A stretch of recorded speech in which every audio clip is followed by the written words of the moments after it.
Well, it looks like the next couple of weeks are going to be jam-packed with coaching rumors in Atlanta. So I don't want you to miss a thing. And when you subscribe, you will not miss a thing. So make sure that sub button down below and get the most up-to-date and the best Falcons news and rumors on Arthur Smith and his future in ATL.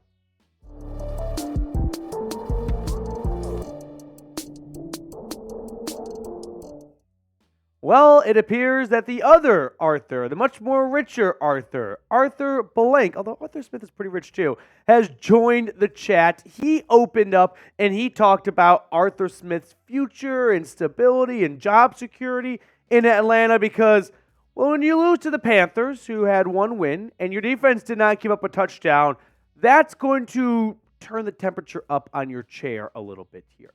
Now, Arthur Blank did an exclusive interview and it had some pretty interesting quotes in it that I want to share with you guys here. He said this on Arthur Smith: "We are committed to Coach Smith. We are going to play these last 3 games. We are committed to win. We will let the season play out and go from there. Obviously, this has not been the kind of year we expected." You would hear that from Coach Smith. You would hear it from our fans and our players. We understand that. We understand the challenges.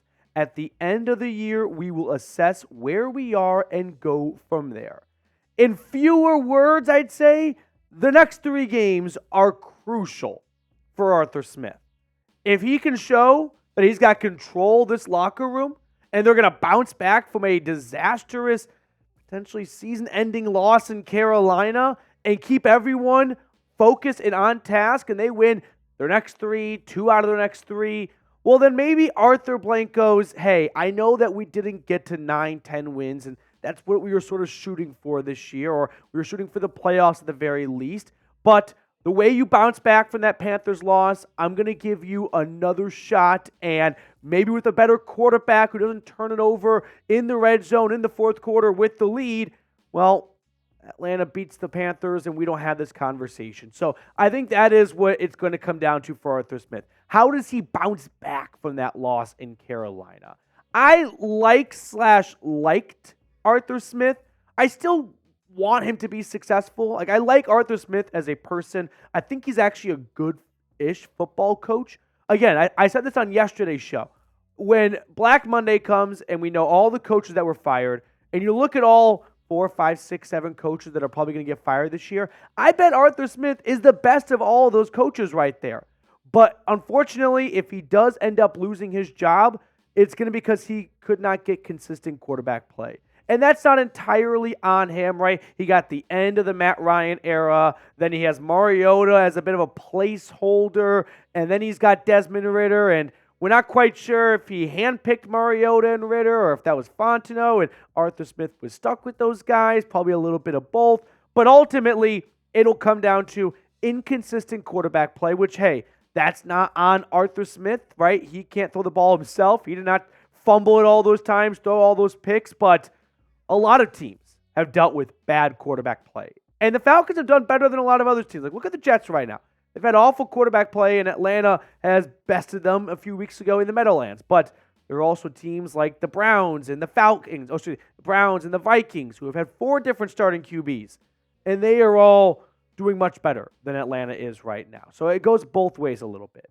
But I want to know this.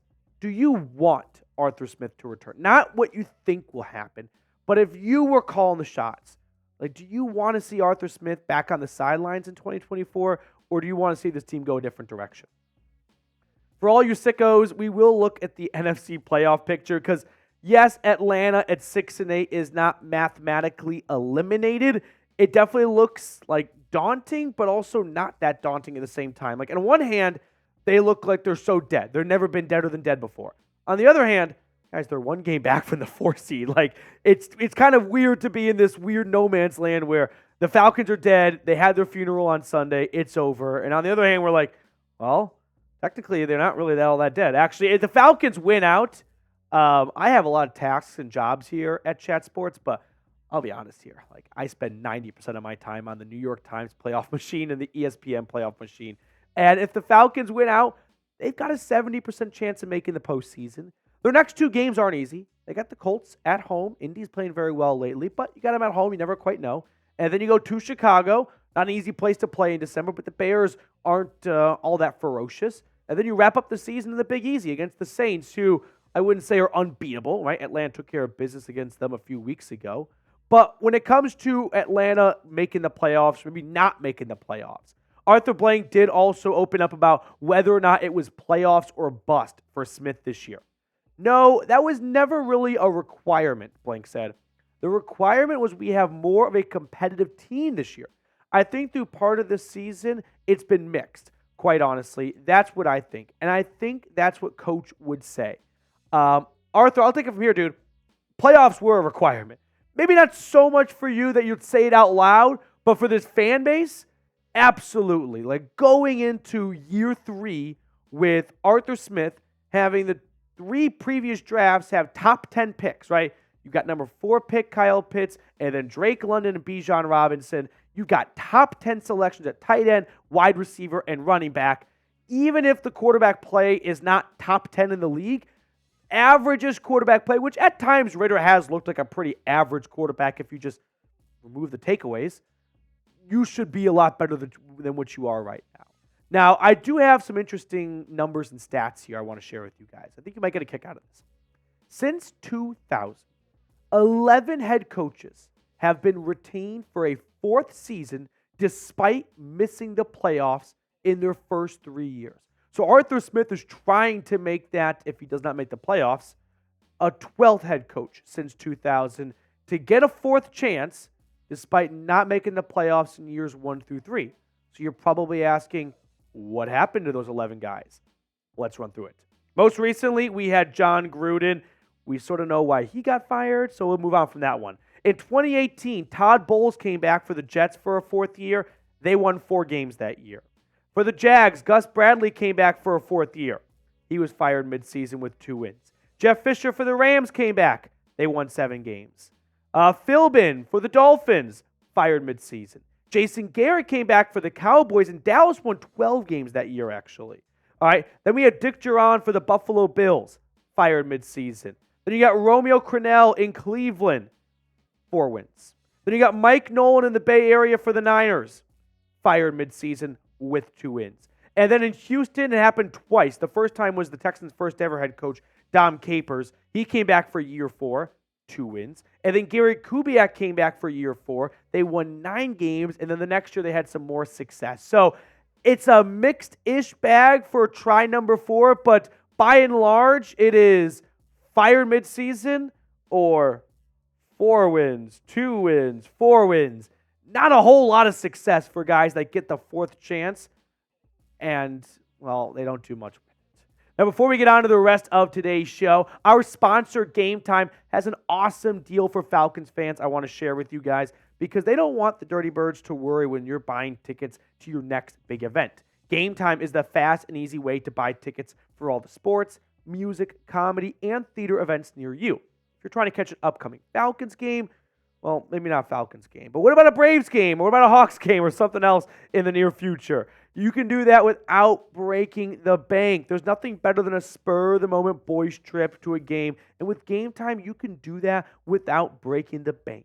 Game Time is the only ticketing app that gives you complete peace of mind with your purchase. Buy tickets in seconds with 2 taps. It's the place to find last-minute seats. So download the Game Time app, create an account, and use the code Falcons Chat, and you're going to get $20 off your first purchase. Terms apply, but download the Game Time app, create an account, and redeem code Falcons Chat for $20 off.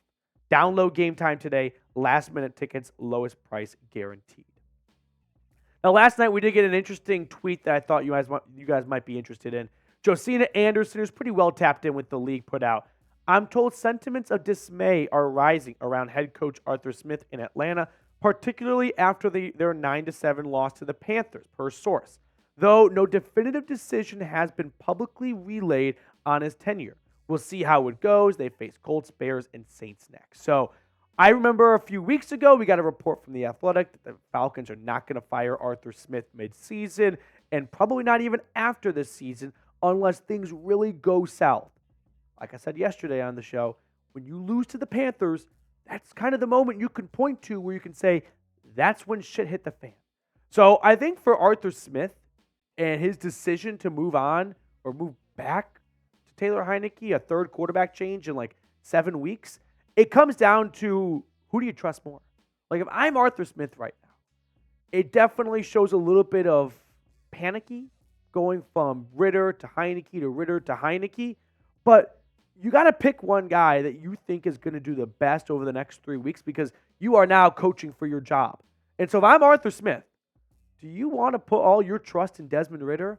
Because he has burned you a couple of times with crucial turnovers at very inopportune times. Or do you think, hey, Taylor Heineke is probably not better than Ritter this year, but I at least trust him not to turn it over in crucial moments of the game, and we can maybe get by with Heineke, maybe not be the best version of ourselves, but not lose 9-7 because, again, it wasn't 100% on Ritter for Sunday, but man, that pick in the fourth quarter was brutal. So if I'm Arthur Smith, I don't know if I want to go down swinging with Desmond Ritter. Like, imagine if you end up losing your job and it's your last chance to be a head coach, and for the rest of your life you're thinking, I had a chance to go to Heineke, but no. I stuck with the guy who has 10 interceptions and 11 fumbles with my job on the line for the last 3 weeks. That might not help you sleep a lot. Now, if you had to pick a quarterback for the rest of the year, who would you pick? Ritter? Heineke? I saw a lot of comments for Logan Woodside. It's not going to be Logan Woodside. The only way I think he ever gets in is if an injury happens. He's not a rookie. He's not any sort of future QB for this team. Like Ritter last year taking over for Mariota. So I think Desmond Ritter is better than Taylor Heineke this year. I mean, we saw 2.5 games from Taylor Heineke, and outside of the second half against the Titans, Atlanta's offense was no better with Taylor Heineke at the helm. It just wasn't as turnover prone, which is a major factor. But again, Ritter has done a really good job this year outside of the turnover, and that's pretty mind-boggling. Now, I do want to add that there have been more rumblings regarding Justin Fields potentially coming to the Falcons. This is something we've been talking about for quite some time. Back in October, I said, mark my words, Justin Fields will be the Atlanta Falcons quarterback come March, and it feels like it's trending more and more that way. I've seen more chatter, and I've heard more people say, keep an eye on Fields to Atlanta. And it makes me wonder, what if Arthur Smith goes into Arthur Blank's office and says, listen, I understand that 3 years into the job, we still have yet to produce a winning season. A lot of it can go on me, but at the end of the day, I can only go as far as my quarterback can take me a lot of time. And I got the end of the Matt Ryan era, I got bad Mariota, and I got turnover-prone Desmond Ritter. Give me one more year, give me Justin Fields, and I can turn this thing around. And maybe Arthur Blank goes, you know what? I'm going to agree with you. I don't want to fire you. I think you're a good coach. I think you're a well-respected guy in the building. It's more than just X's and O's and stats when it comes down to head coaches. There is a human element to this, and I think a lot of people in Flowery Branch do like Arthur Smith, including Arthur Blank. So if Arthur Smith can sell him on, get me Justin Fields, and we will go the distance with this guy. Trust me in my system. That might be his saving grace.